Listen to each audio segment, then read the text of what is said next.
everyone. I'm Dr. Marianne Mercer. Welcome to my Positive Life Answers podcast. I'm your podcast host and self-improvement expert, Dr. Marianne Mercer, and you can call me Dr. Mary. Welcome to episode 25, One Key Habit That Improves Your Life. Interesting topic. We'll jump into that today. Just as a reminder, in my Positive Life Answers podcast, my goal is to help you transform the quality of your life and help you create the life you desire. The goal of my podcast is to help you make improvements and changes in practical and empowering ways. So let's create the best life ever. If you're new and just discovered my podcast, a warm welcome, and I'm really glad you found me. Don't forget to press that follow button on your podcast platform so you don't miss out on future episodes. And by following the podcast, you'll easily find previous episodes, all 24 of them, and be able to pick ones that you want to listen to. So thank you for that, and thank you for those who are continuing to listen to my podcast and supporting me. So please don't keep me a secret and share with someone who can benefit from these podcast episodes.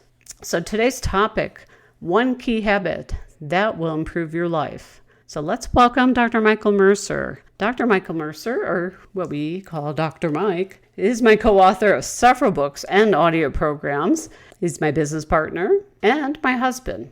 So yes, Dr. Michael Mercer. Dr. Mike and I co-authored Spontaneous Optimism, Proven Strategies for Health, Prosperity, and Happiness, and Endless Love, Romance, and Passion, The Secrets of Happy and Loving Couples. That's an ebook, and it's also a separate 6-hour audio program. And any of those books are available on our website called PositiveLifeAnswers.com. Now, Dr. Michael Mercer has written many management and career enhancing books. His books include How Winners Do It, High Impact People Skills for Your Career Success, and drum roll please, the first announcement. Dr. Mike has an upcoming book coming out later this year. That book is entitled Success Habits Made Easy. Dr. Mike's management books include Turning Your HR Department to a Profit Center and Hire the Best and Avoid the Rest. Dr. Mike joined us earlier this year to discuss Optimism Month that we created together, and that was episode number 8. So if you haven't heard episode number 8, please give it a listen to. The reason for that is because it will give you a great basis for you developing your optimism and increasing your happiness and joy in life. So Dr. Michael Mercer, Dr. Mike, welcome. Welcome to Positive Life Answers. Hey, hi, Dr. Mary. Delighted to be here. Delighted to help your audience. Yeah, I've been waiting for this one. This is going to be an awesome one today. Please tell us what the basis is to this one key habit that you said will improve our life. Here's a great habit. Drum roll. Here it comes. What is it? Every day, do a minimum of one totally unnecessary act of kindness. Ooh, I Every like day, that. do one or more totally unnecessary acts of kindness. That does a number of things. One, it feels good to do it. You feel good when you do it.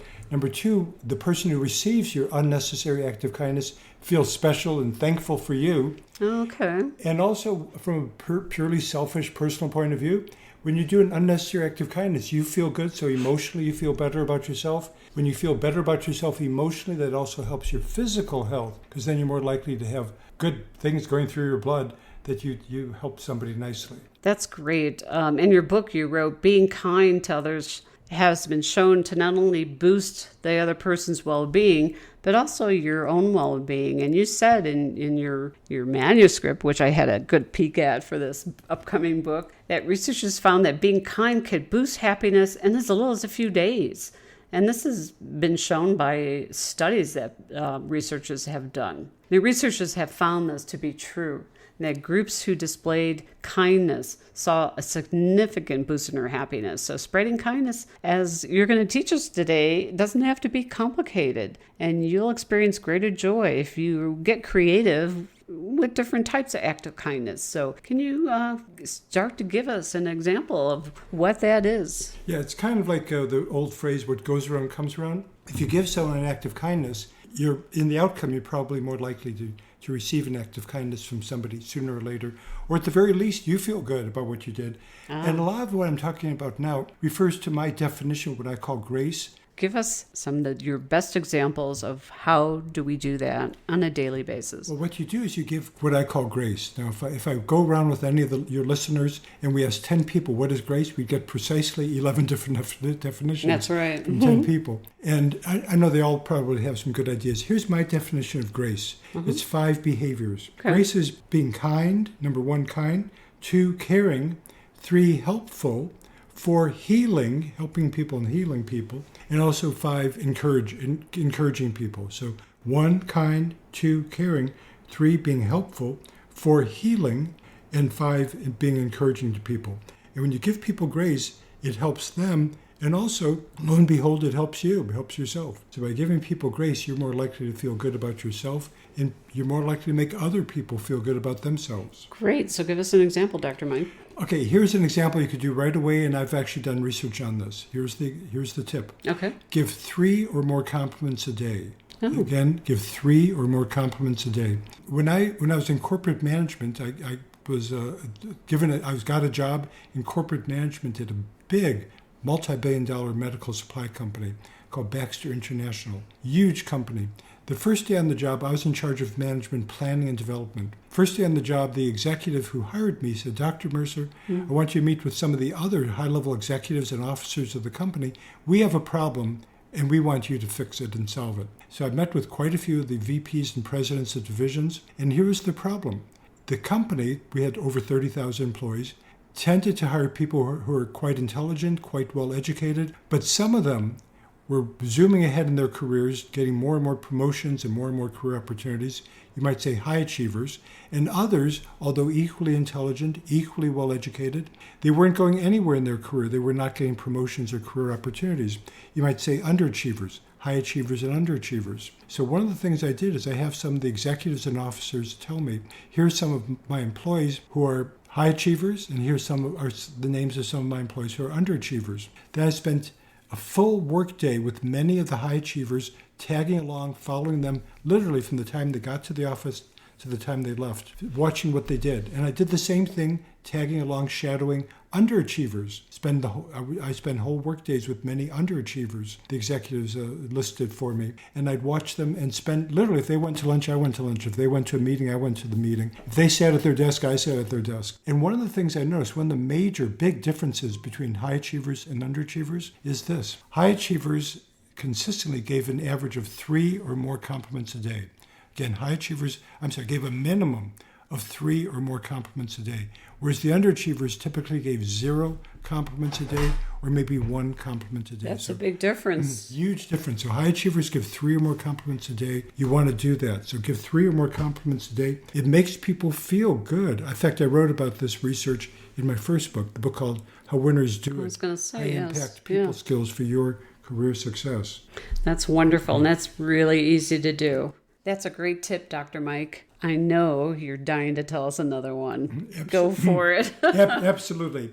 Say thank you to people. One of the things that people do who are successful is they say please and thank you. So if they want someone to do something, they say, please do this for me, or please get me this, or please help me with this. Whereas people who aren't nearly successful, they won't use the word please. They'll just say, get this, get that, come here, go there, and so on. And that's insulting. Actually, it's downright insulting. So say please, and then when someone does something that helps you, say thank you. Look them in the eye and say thank you. In fact, say both words, thank you, not just thanks. Thanks just flows off the tongue real quick. Yeah. You can tell people it's not genuine. You can tell they're not genuine. They don't really care that much to be nice to you. So say thank you. Look them in the eye so they can see you really mean it. You're saying thank you to them.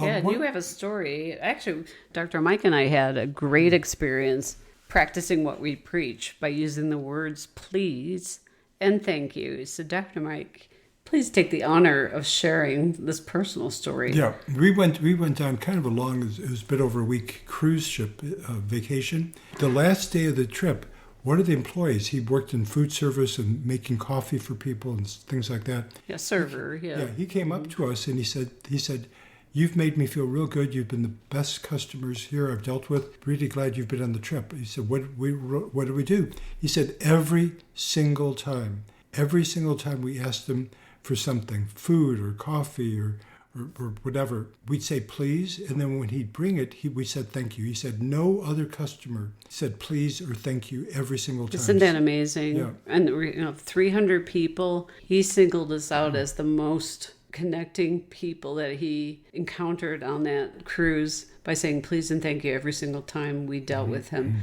And he looked at us in the eye and put his hand on his heart, and he said, "You touched me." Yeah. And I just had tears in my eyes Yeah. at that point. And he had tears in his eyes. I mean, he said that no other passenger did that. It was so nice, saying please and thank you. So that's an important thing to do. Now you can do this. You don't have to go on a cruise ship vacation to do this. You could do this anywhere. When you go to a store, good point. When you have an employee who does a good job, helps you a lot, get the employee's name, and then if it's first off, say thank you to that employee, but get the employee's name and job title, and then if the store has a computerized evaluation or rating sheet, give them good ratings and put the employee's name and job title in there. And I do this quite often. There's one drugstore I go to. They have a drugstore and they have like a regular type store connected to it. I always thank the employees by name, and they always send me a feedback or evaluation form, and I give the store good ratings, and I put in the employee's name and job title. And the next time I go into the store, that employee will walk up to me and ooh and ah and drool over, "Gee, I got a compliment. My boss said I got a compliment on the evaluation sheet. Thank you very much." And they give me great service the next time. So what goes around comes around. So if a store employee, even if you're never going to go back there again, does a good job, say thank you to the employee and compliment them. It makes a big difference to that human being. And hopefully you'll be a role model. So they'll say please and thank you to other people in their life, or in the store they work in at least. This is great for you, the listeners, to see how random acts of kindness, grace, is so easy to do. There's really no excuse not to do it. It's kind of like our 60-second tips that we talked about in our Optimism Month episode 8, that sometimes these things only take 60 seconds. And if you don't have 60 seconds, you have a time management problem. So no excuses, but only do. They're quick and easy. And again, I'm repeating it. What goes around comes around. When you give out good vibrations, you'll get back good vibrations. That's right. What's another one of your favorite tips, Dr. Mike? I love this tip. Nowadays, sometimes if somebody likes something you did, they'll send you an electronic message. They'll send you a text message or email or something like that. And perfectly well, they spent approximately 5 or 10 seconds on it probably. Here's the tip. Write handwritten thank you notes, and if they're near you, hand them the thank you note or put it in an envelope and mail it to them. So write a handwritten thank you note on a piece of paper or a postcard, then handwrite their address, don't type their address, put a real actual stamp from the post office on there, especially one with a nice picture on it or something, and mail it to the person. How seldom does somebody get a handwritten thank you note in an envelope that has their name and address handwritten on it with an actual paper stamp from the post office? Yeah, these days that doesn't happen anymore. And I noticed ever since I met you, Dr. Mike, and we've been together a long time, you had even sent postcards to people if you thought of them about a certain situation or they did something that you wanted to thank them for. You were the one that taught me many years ago about that simple act of sending something to somebody that's so personal that it touches them. Yeah, people cherish that. But again, 3 things. 1, handwrite it. Handwrite the thank you note. Number 2, handwrite their name and address on the envelope, although it might be easier to type it, and put a paper stamp on there, not one of those machine stamps. Sometimes I talk to somebody and I get a thank you note, and I think, oh, that's nice. They're sending me a thank you note, and I see my name is typed by a computer. They have a machine stamp on it. And it's just a form thank you note. They put my name in there. Yeah, that doesn't count. Make it a real handwritten thank you note.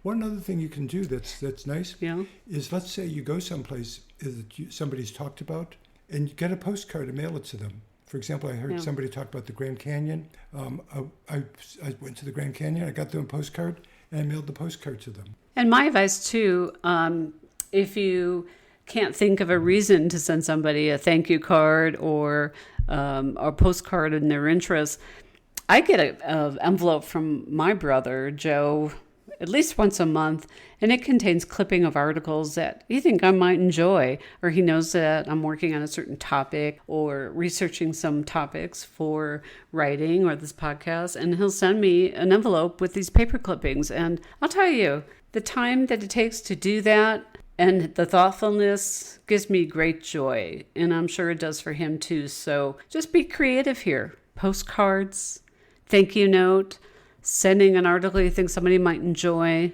These are really simple acts of kindness and grace that you can share and make a positive domino effect in your life. Dr. Mercer, we got time for a couple more tips. Which ones would you like to share in this podcast today? Watch for people who need some help. Maybe a neighbor, maybe a friend, maybe a family member, maybe a coworker, somebody you see. For example, there was one woman, she had 2 little boys, and she would always take care of them. I would say to her every once in a while, she was very nice. I'd say, if you'd like me to help you, let me know. She always said, no, no, no, no, no. Then one day, one of the little boys was acting up quite a bit, and she looked at me and she said, would you please read a story to him? And she handed me a book that the kid liked. So I sat with the kid and read a story to him. The kid loved it. He loved it. In fact, he talked about it for weeks and weeks after that. And every time I saw him, he said, would you do that again? Would you do that again? It made him feel good. And also it helped him calm down, and it helped his mother have an easier time dealing with him. So do unnecessary act of kindness. There's another place you can do this quite readily. When this happens quite often. When I go to a food store, I'm checking out. I may have 10, 20, 30 items to check out. Sometimes somebody will walk up behind me in the food cashier line, and they'll just have 1 or 2 things. I say to them, go ahead of me. And they say, no, it's okay. Well, I'm thinking they can do it quickly, and that's a nice favor for me to do. So I kind of insist, no, please go ahead of me. I'll wait for you. And I do that. They just love that. Another thing I do quite often, people love this, and I notice they start doing it right away, is I hold the door open for people. If I'm going through a door and I see somebody's coming toward the door, I hold the door open for them. I get a big thank you. And I notice some of these people, when I watch them, if I see them walking again, they're holding open the door for somebody else. So I love that. It creates a whole domino effect that's wonderful. The other thing about it is people feel good when you hold the door open, you hold the door open for them and say, please go through first. And then when they do it for you, say thank you. Make a big fuss over them. Oh, you're wonderful. That's so nice of you. Thank you so, so much. These are wonderful. Now remember, these are great varieties, and you can pick and choose which ones feels right at the moment because they have to be genuine and spontaneous. Happiness researchers found that people who did a variety of acts of kindness throughout the week showed the greatest increase in their happiness. Then those who just kind of started doing the same thing over and over again. So don't be robotic about it. Be spontaneous, be genuine. Check in with your heart. If it calls for a thank you, please do that. If it has one of these other tips, compliments a day, go for it. But use these varieties. That's why we always give you in this podcast a variety of things to choose from. You can see which ones feel the best for you. So Dr. Mike, we have time for one more tip. If you can, share one more pearl of wisdom about establishing this grace with others. Okay, sounds good. Here's one you can do. Once or twice a year, give something to charity. For example, I cleared out some closets, some things in closets, put them in boxes and brought them to Goodwill. Or you could bring them to other charities. That's a good point. Within the last week, I also donated blood. People need blood. Mm-hmm. I donated blood. And I'm looking forward to doing it again, maybe in another 6 months or so. So every once in a while, donate some items that you don't need, for example, to charity. It makes you feel good. It also clears out your closet or storage space. If you can physically do it, donate blood or help people in some physical way also for health. This is great. And it's kind of summarizing this all today. These acts of grace and kindness, they can be anonymous, such as donating, like Dr. Mike just talked about. It can be visible or invisible. And even when you donate and anonymously, like we just recently brought 3 boxes of clothing to Goodwill. And that felt good for us because we know somebody will enjoy and get use out of some clothes that we don't do anymore, and so it can be planned like that or spontaneous, such as giving a compliment, opening the door for somebody. So many tips Dr. Mike has shared with you today. And remember, this is just part of a segment or a mini chapter in Mike's upcoming book coming out later this year. So check in with us at our website about that. Success Habits Make It Easy. This is just one little segment he's calling about grace and the one thing that can help you make improvements and changes in your life. So let me know how this lesson with Dr. Mike and I are teaching you and how it lands with you. If you have any questions you have about it, please feel free to email me at Dr. Mercer, that's DrMercer at positivelifeanswers.com. Dr. Mike, you look like you wanted to say something. Yeah, one more thing. Yeah, if you'd send us, do one unnecessary act of kindness and send an email. Tell us what it was and the reaction you got that's a great idea. from the person. And also, how did you feel in your heart when you did an unnecessary act of kindness? Go ahead, do it, enjoy it. It'll benefit you. It'll benefit somebody else. It makes the world a better place. Absolutely. And you're doing it. And you're creating this domino effect in everyone's life that's listening here today, Dr. Mike. So please feel free to email us your questions and comments